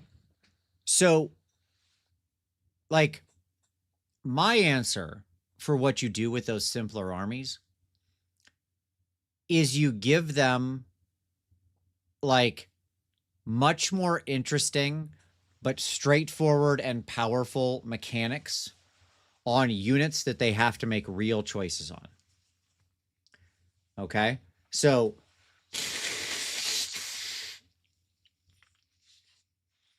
see, my allergies have decided to go crazy because it's all wet. Spring is coming. Yep. Great. What I mean by that is you can't take everything in an army, right? But you make it so like this unit does something really interesting. But also this unit does something really interesting. Like give the each in the simpler armies with less scrolls and more simple playstyles, every one of them should be breaking the rules in a really interesting way. Okay. Where you don't have to, it doesn't have to be complicated. It can be quite straightforward to use. It shouldn't be like on a 3-up or something stupid, right? It should just do something powerful. And the key being then is that like every one of your units just has something they can do. Maybe you can't do it all at once, right? So think smashing and bashing. Somebody mentioned it in the comments. It was where I was going. Like very powerful thing that existed for a long time that you couldn't just do army wide, right? You couldn't make everybody smash and bash, right? Or whatever, or something, right? But like you can have those kinds of like really compelling things. Here's another good example. The brute ability that just like can shut off objective control, that kind of thing, right? It just shouldn't be like limited and have a bunch of stupid stuff. It's just like, no, brutes are brutes. They take things over. Done. Right? Like they just turn the enemy's objective control to 0 unless they're like, I don't know, a monster or something. That's it. Like you put a little bit of exception there because a little bit of exception makes it interesting. You don't make it like if they have 1 or 2 health and it's on a Tuesday and you had a cheeseburger for lunch today, right? Like that's none of that crap. And on a 3-up. Right. Mm-hmm. I think that's how you design the simpler tomes where you have 3 to 4 simple, powerful choices, right? Every single turn that are all beneficial, but you can't use all of them or whatever, right? Or you can't include all of them in your list building or something like that. I think that's it. Yeah. I think that's very much my experience with Slaves a lot. But like, get rid of the things that are just like when this unit charges, it gets an extra red. Nope. Get rid of that crap. That should just be Boring. built, boring, awful. That should not be on a scroll in any of these books. That should be built into their numbers. Their numbers are just better because they don't have the crazy tricks. They just like have good numbers. That's one of their special abilities. But the only thing you print in the box that people have to think about and carry mental load for is the cool thing. Right? That's my thought. Yeah. And you know, for an army like Iron Jaws too, like what happened to the Beasts of Chaos like Ambush? Like Right. that was a solid kind of ability that you could shift over to an Iron Jaws subfaction. And all of a sudden, like it's a relatively simple thing. You deploy off board and you come in ambush in the first or second battle round or something like that. Not a lot of mental load. It's very flavorful and it allows you to design an army around it that feels like it's doing something very different than Jaws ordinarily does, but you're also not like really dramatically breaking what Iron Jaws already is doing. Yep. Yep. Gray Boy coming in with a super chat saying, my biggest game design sin is, quote, and then nothing happens, unquote. Yes, they should strike that from their vocabulary. Nothing happening is boring. Agreed. If because an 110%. opponent played smartly and they outplayed you, nothing happens. If your grand plan crumbles because you got outplayed, that's interesting and a learning experience. If you went through two different hoops, like the number of spells I've cast where it's like, cast the spell. You're like, okay, I roll these dice, and your opponent doesn't unbind you. And then you roll another die, and then nothing happens. You're like, great, this is a great use of our time. I'm glad we all did this. Right? That kind of crap needs to go. It's just terrible. It's not worth the text it's written in, the ink it's written in, right? Or printed in or whatever. So, yeah. I put one other thing on here, Paul, that I've been sort of like watching that they've been doing too much. And like, yeah, bad D3s are a great example of this, right? Yeah, that whole mechanic has to die. Yeah, we all hate it. We all hate it. Like, we understand that sometimes the two things I think that most people hate right now, let's focus in on a couple examples here, right? Like, two things I think a lot of people hate right now are once per game or once per turn army. Okay. And 3-up, the bad D3. Right? Or whatever. You know, roll a D3 on a 2-up, blah, blah, blah. The bad D3. Effectively a 3-up. I think you hate them for different reasons. One, because usually the bad D3 thing is like an average-ish ability you're trying to get anyways. It's not like some game-breaking thing, right? It's like an average-ish ability that just fails you a third of the time. Great. Yeah. It seems like they've been writing that rule less, though. Oh, I don't know, man. OBR had a pretty decent amount of it, is what I'll say. Like, Nighthaunt was 3-up the book. That was certainly peak 3-up. Like, I don't disagree with you there. But OBR has a decent amount of it. Yeah. Like, I understand the impetus behind the once per X, like once per turn army, right? Yeah. They're doing it to stop spam. Yes. Right? Because, like, well, if we don't put this on there, then people will just spam the good unit and everybody will use that ability. Okay. Like, sure. But, like, here's an idea. If that's what we're forced to do, and it makes no sense in like half the time you apply it, okay? Like, it's not somebody exerting themselves in some way where it's like it makes sense that it only works once per turn or once per whatever, or some unique thing that they have. You know, you got to give somebody the magic token and only one unit can have the magic token, right? Mm-hmm. It's like you fire the missiles out of the Death Shrieker and it's like once per turn army, it acts like the rocket is supposed to act. Yeah. Right? Yeah, The other thing that they have not explored is what about twice per turn? What about thrice per turn? Right. Like those things are options too. Like you Yes. don't have to limit everything to just once for an arbitrary rule like that. Right. Like you can Hades let said, people imagine do if things armies multiple couldn't spam times in real without life. ban. Each military is only allowed one tank per battle. Yeah. Hey, guy. Whoa, whoa, whoa. Where get that second tank out of here. That is cheating. I'm sorry. Go ahead. You were saying. Nope, nope, we're good. Okay. Arden Throne with a super chat saying, if my ability has a chance to fail, it should at least be on a 1 with a d6. Failing to hit 2 mortal wounds on a d3 is just boring. Yes, exactly. Like, that's the most common use of the bad d3, right? Is like for mortal wounds. So it's like my choices here are nothing, 2 mortal wounds, or 3 mortal wounds. That's just a bad experience. What's on the winning side is not compelling, and what's on the losing side is just like, oh, okay, cool. Well, I didn't even get the crappy effect I was going for.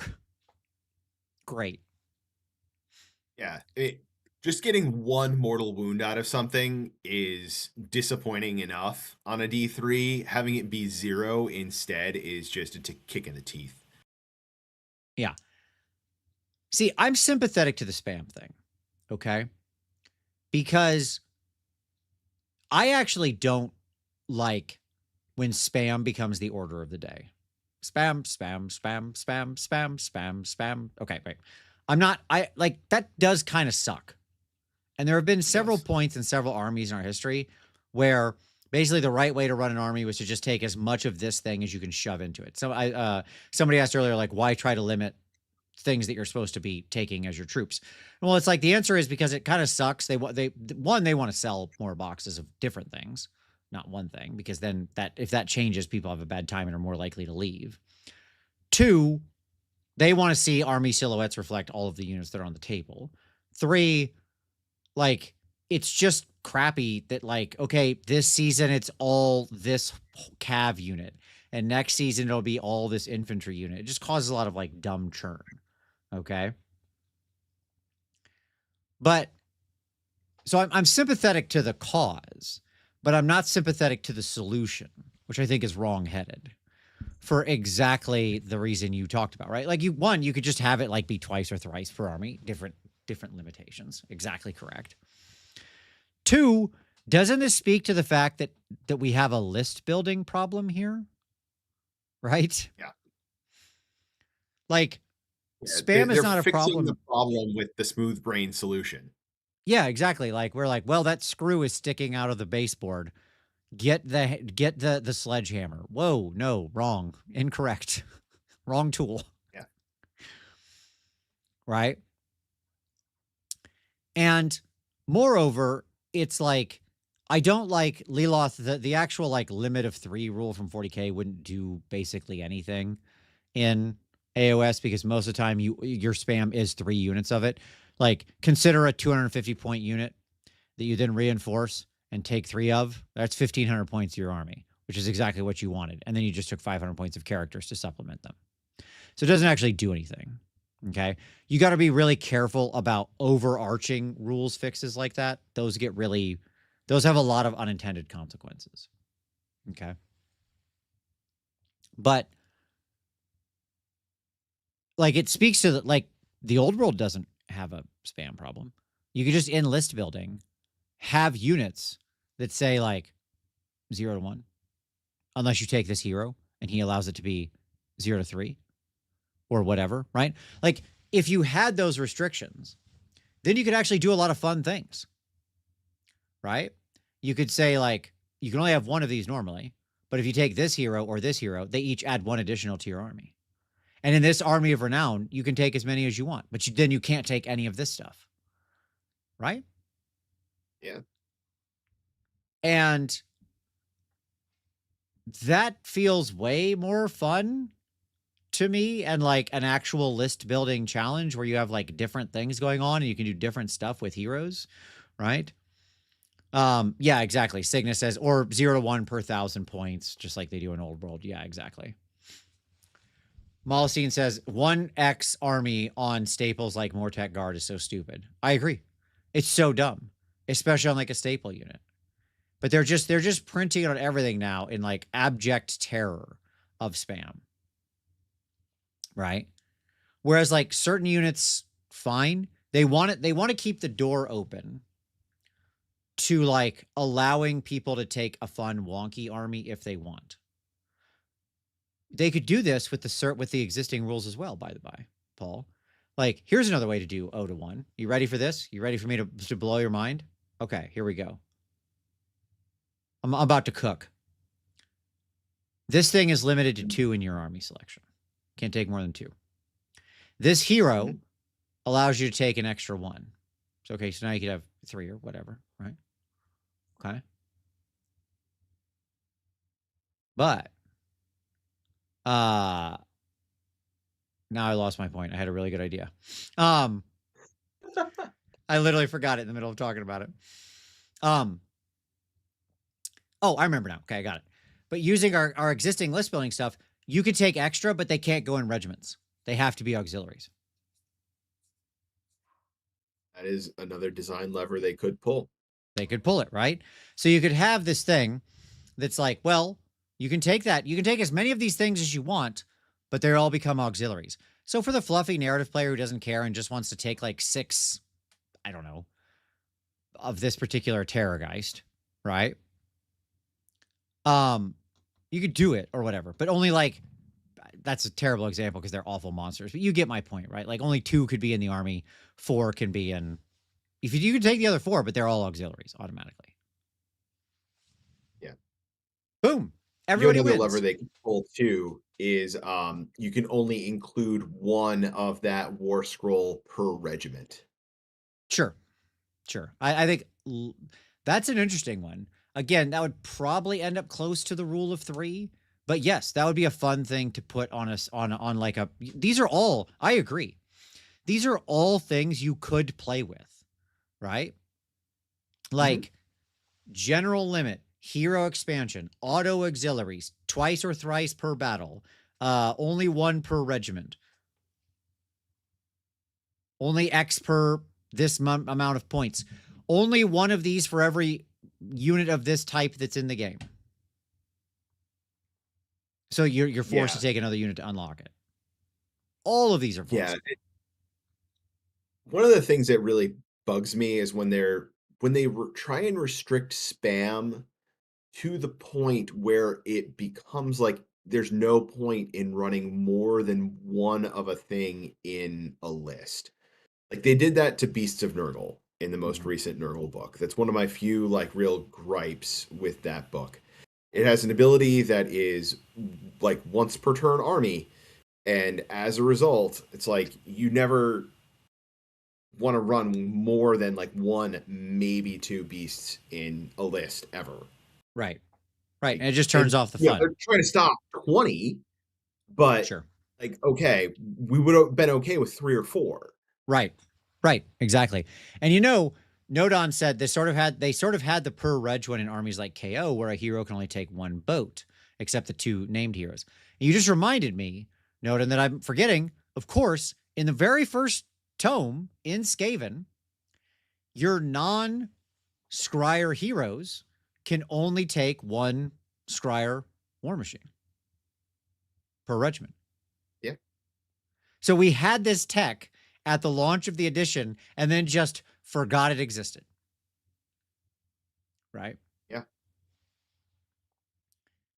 And so like so we've ended up in like the worst of all possible worlds by stapling this awful restrictive rule on everything. Okay. Great. Those are 2 good examples. I think both of those suck. I think we've trashed them enough. All right, cool. So kill both of those dead. I want to talk about one other thing that's on my mind, Paul. Mm-hmm. And that is a limited resource that you track and or spend. This is so hot right now. Everybody is getting one of these, right? It's like the way that's what they've decided is like the way to make an army interesting is to turn it into an accounting exercise. Okay. Yeah. It's awful. That is, for those that don't know, accounting is what I do professionally. I do not want to do that in my hobby as well. Yeah. You know, Like, it like tracking crap like that is just not fun. Like it in Nurgle, it was so much better when we went to disease is either on or off, right. right? Not like you're counting up to maybe 7 and then rolling dice and resetting back to 1 every turn. Like no, on or off. Easy. Right. Um, but why do so many armies need some why do we need RDP and whatever the other points are that the Chaos Dwarves have? Exactly. And Yeah, like go down the list, right? You go down the list of your recent books. OBR tracking RDP, right? Limited Mhm. resource, you track and spend. LRL are tracking their little runes, one per turn, and they stack with each other in weird ways, right? Okay. You don't really spend the resource, but it's you track it, right? That you build up through. Zinch, fate points. They have a resource that you track and then spend. Hellsmiths. Yep, your little desolation points, right? Your DPs when you go and your DPs when you go PP on the terrain and objectives, okay?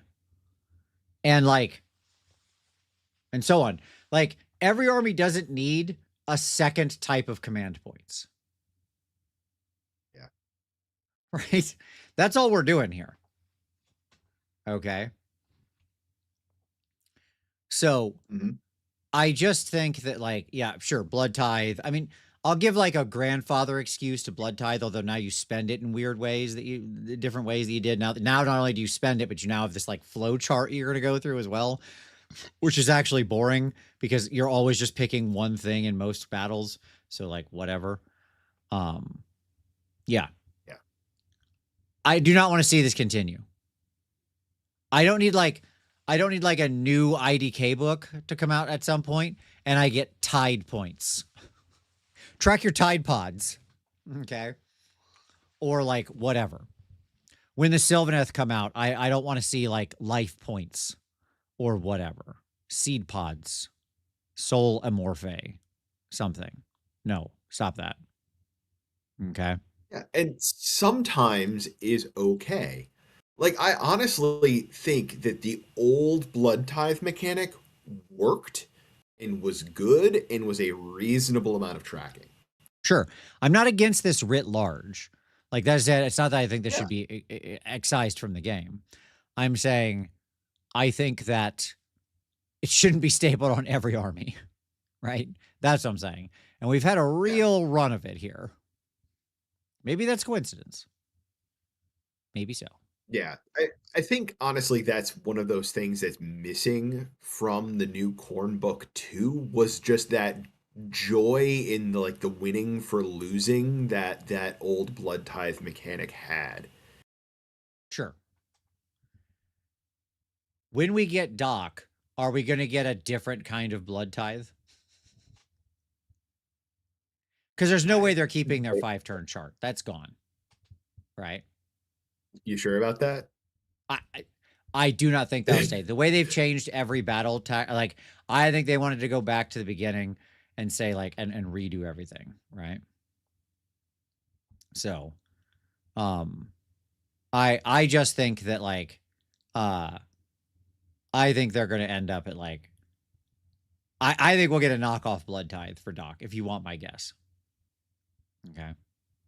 I really do. Murder points. There you go. Yep. That's right. Yes. Doc just gets old blood tithe copy pasted. Yeah, sure. Right. Exactly. So, okay. At any rate, you get the point. Murder bucks. Yeah. Yeah, you get your Jeffrey bucks, but like they're murder. Yep. Okay. All right, last one here, Paul. We'll bring this to a close. Mhm. To me, these are your signposts of quality. GW, welcome back. Hi, thank you for jumping to the end. This is where you wanted to jump to. I'm going to timestamp this so you can jump straight here. Welcome. Okay. These are my signposts of quality. that you should follow. So thanks for just jumping here. We talked about a lot of stuff. Don't worry about it. You can go watch that at your leisure. Kill the D3, the bad D3, remove once per turn army, do some different list building. There, you're back on board. Okay, great. Number one, the signpost of quality. And this is my first one, and I think most important. Everything should feel like a reasonable rules expression of the army in question. Stop assigning a new fun thing that you just discovered you can do in the rules to the next 3 books you write. Reach. Yeah. Where it's like, oh, hey, we figured out we can do this thing. So like the first army comes out and it has this thing, and we're like, oh, that's neat. Seems pretty appropriate for them. And then like the next 2 books just get it as well. Mm-hmm. And I'm like, wait, why? This wasn't for them. It's not about you, man. Okay. So like pay more attention to your color pie and like make rules that are expressions of the army in question. I think that should always be the beating heart of what's going on here. And a lot of times we just aren't doing that. Okay. Number 2, minimize how much everything is random. I had it right here on the slide of the 3+. Just minimize that out. It's okay. You can have some things occur on a 3-up. That's a perfectly fine rule to use once in a while for appropriately powerful things. Not for every darn time I activate an average ability to get a moderate to weak bonus. Just let it happen, man. If we just do that for everybody, we're all fine. All boats will raise equally. Yeah. It's okay to just let weak things happen. Yeah. Yeah, exactly. Like, there's some armies that just do D3 mortal wounds, right? Instead of the 2-up. Like, you see this written a couple of times recently where they're just like, you just do D3. No one's looking at those units going, oh my God, that's so broken. Because once in a while I get to do 1 mortal wound instead of nothing. There is literally no difference there. Yeah. D3 mortal wounds is a weak ability as it is. You don't need to put a qualifier on it. Right. Or if you are, put it on the exactly what was just odd minis, exactly where I was going to go. Do it like you would like the Fire Slayers thing where it's like, well, it happens all the time, but then if you roll this, it's like a cooler version of the thing, right? So on a 5-up or a 6-up, like you always get the expected weak benefit, but sometimes you get the cooler thing. Great. Okay. Mm-hmm. Right? Like, yeah, that's fine. Flip that on its head, and it's an interesting mechanic, right? You turn the 3-up to a 5-up, and the 1 through 4 is just all the time ability. It just happens. Don't worry. It's cool. You get the thing you expected to get. 5 or 6, bonus nachos. Fantastic. You know, it's like when you ever open up a 6-pack of nuggets and there's a 7th nugget in there. That's a great day. Okay. It is a great day. I'm just saying. Make this flip. I don't open if I open the nuggets, if 33% of the time I open my nuggets and there was only 4 nuggets in there, I would be angry when I order a 6er. Okay. But if 33% of the time I open the nuggets and there's a bonus 7th nugget, I'm very happy to buy this product. That's what I'm saying. Mm-hmm. Okay. Get them nugs. So that's my point. You can take a bad concept and turn it into a good mechanic just by inverting the expectations, right? Yeah, Evan. Oh my God, that is so broken because once in a while I get to do 1 mortal wound instead of nothing. I take all of them. Yeah, exactly. Come on. What are we doing here? Okay. Okay. And no, it's a great point. Freddie said the random D3 in Zinch that gives you a fate point on a 1, but on a 2 or 3 does like mortal damage. That's actually fun design. Right? If they're D3, if they were like the only use of the bad D3 and it was like if you roll a 1, you get a fate point. On a 2 or 3, you get to do the mortal damage. I'd be like, that's it. If everybody else was just rolling a D3 and you were doing that, yeah, that'd be cool. That's great. Okay. So, all right. Increase interesting choices and playstyle options. And here's my 4 signpost things. Number 1, flexible power pairs or triplets. So Paul, what I want to see more of is a hero that wants to power pair or power triplet but can do so. Power triplet just means like they can bring 2 people along and do it, right? Think like what's his name?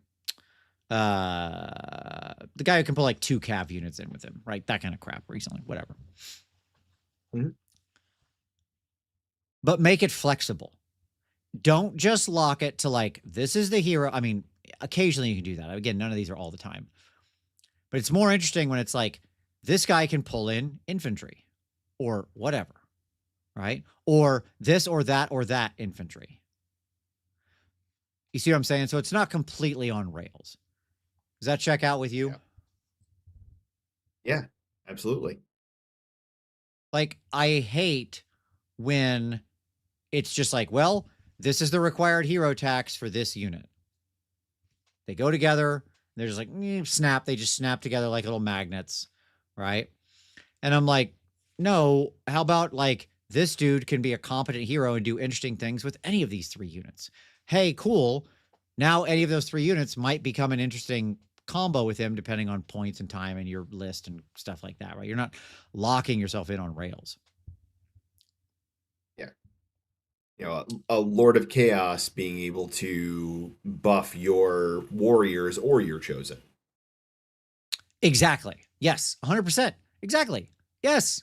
Why is this hard? This feels so obvious, right? Like, okay. Yeah. Blue Phoenix said, fell in love with the Titan of Body way before knowing who you are. Went back to it recently and realized you were at the heart of the project. I love your work, Vince. Oh, thank you, buddy. Yeah, the Titan of Body was a great plan. There was a second Titan that was planned, but we never got to get it done. And it's a shame, too, because he was supposed to have a lady friend. And we got through the early design stuff, but then like just it got shuffled off because of other priorities and stuff like that. But I was going to ask them about that here this month when I see them. I'm judging Resin Beast at Adepticon, so I'll get to spend a bunch of time with the creature caster guys. And they're all great guys. Like, I understand. I'm not angry about the situation. They had their own internal priorities, and that's, I do the same thing all the time. My job is largely about deciding prioritization at work, so things happen. But man, we got to a cool place, and I would have loved to see it. Like, she was cool. So I don't know if you stop by, if anybody's stopping by the creature caster booth, you know, say, hey, I heard maybe there was going to be a second Titan someday. Any news on that? You know, maybe ask them. I don't know. See what happens. Okay. Next up, differing play patterns. Mixed arms, fast attack, hammer and anvil trading, blah, blah, blah, blah, blah. Try really hard to make so that an army, where appropriate, has different play patterns. Almost no army in this game is so simplistic that it should only have one play pattern. Maybe Sons of Behemoth is the example, right? Yeah. I mean, even Iron Jaws has options now. 100%. There are different melee-focused strategies. Okay? Mm-hmm. You can say, like, sure, all of their strategies are melee-focused. Okay, that's all right. There are different types of melee-focused strategies. Make sure they're all playable. Alpha block, alpha bunker buster, right? Like alpha charge, you know, strike and alpha beta strikes. Like, you know, you hit, you pull back, you hit with your strong unit. Like, all of those should be possible, right? So yeah, there you go. And I agree with you, Molestein, that there are some underlying challenges to that, but still, I mean, you know, it's doable. I agree with you. We have a more limited palette, but we still have a palette. Number 3, unique and emblematic abilities. Paul, when you read The New Light of Eltharion, who can just Leroy Jenkins himself across the table into battle, what did you think of that guy? I was excited. I wanted to buy an LRL army just reading that war scroll. Thank you. There you go.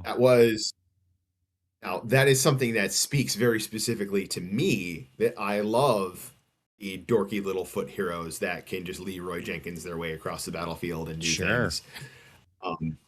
But you know, we just need more stuff like that. That's just like that just speaks deeply to a certain kind of person. Yep. Yep. And that's what I'm saying. Like, just it doesn't they shouldn't I'm not asking for every army to have a teleport YOLO hero. That's not what I'm saying, right? But like, have cool abilities, right? Like, that's it. And like Hades said, competitive players are down on the light of Eltharion right now. Great, good. In my estimation, that's even more hilarious. I love a cool ability Yeah. that I want to play with that isn't necessarily the most competitive choice. I don't care. I don't care. Right? Cool, unique abilities that make you want to play a thing are worth their weight in gold because they will become people's favorite units and their reason why they love playing the army. That's it. Yeah. And if I may, I'm gonna make a bold statement, Oh, plant I'm my ready. flag in the ground on something.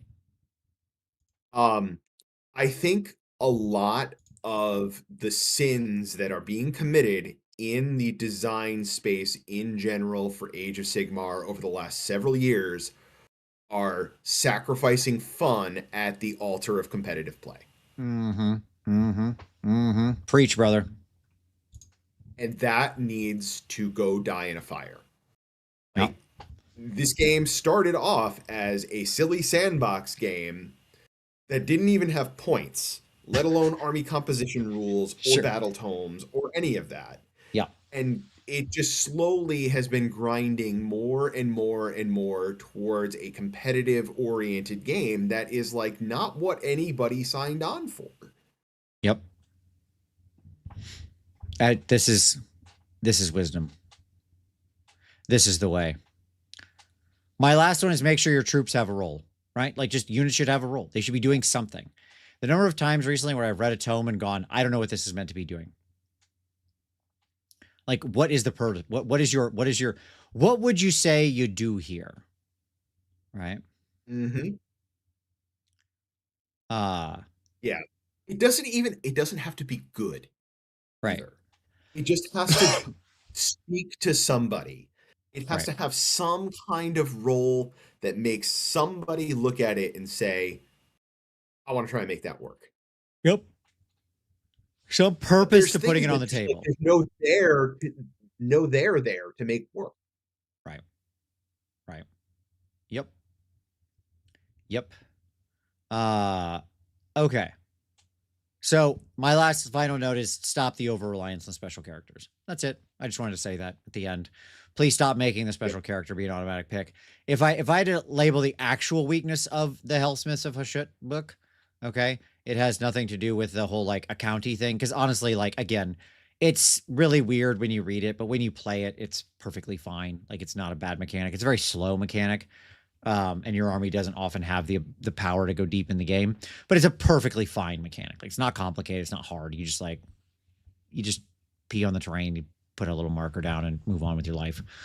Um, but like but the fact that I have to take Uruk-tar in every single list, like I tried to build a list without Uruk-tar and did like the other guy, and I was like, oh, this is terrible. I miss Uruk-tar a lot. This feels like I'm playing just like a very worse army. Okay. Mhm. Stop making the big special character. And it's true that it's not always the case. Like, I don't think Techless is in every LRL list, so clearly they can figure this out sometimes, right? Um, but like, just be very careful with your capstone special characters. They should be interesting. They should have some fun. They probably shouldn't be the absolute competitive choice where they feel essential to the way the army works. Stop making them like cover for the weakness. You have a battle trait with an obvious flaw. Don't worry, the special character covers over the flaw, papers over it. That's bad design. That's the number one way you get them as auto includes. Stop that. Yeah. So there you go. All right, cool. Paul, did I miss anything there? We hopefully we've empowered them. Yes. I hope we have given Games Workshop the pep talk that they need to go out there and make the books that are coming out in 18 months from now a little bit better. Absolutely. I look forward to these. All these shows are about getting ready for 5th edition. I've just written off the rest of the tomes for 4th. They're going to be whatever they are. But I think if we start acting now, it's investment for the future. Stonks on 5th edition, right? That's when it's going to all come together. So we'll see. All right. Hey, everyone. Thank you so much for watching. Really appreciate it. If you haven't hit like yet, please do so. Hit that button. It's so easy. Look, just like if you're watching on your phone, you just click like that with your finger. It's so simple. Or, click with a little mousy mouse or whatever you do. I don't know. Whatever magic screen you have. Anyways, thank you so much for watching. Thank you for everybody who commented. It's awesome. Good discussion today. Thank you to everybody who super chatted.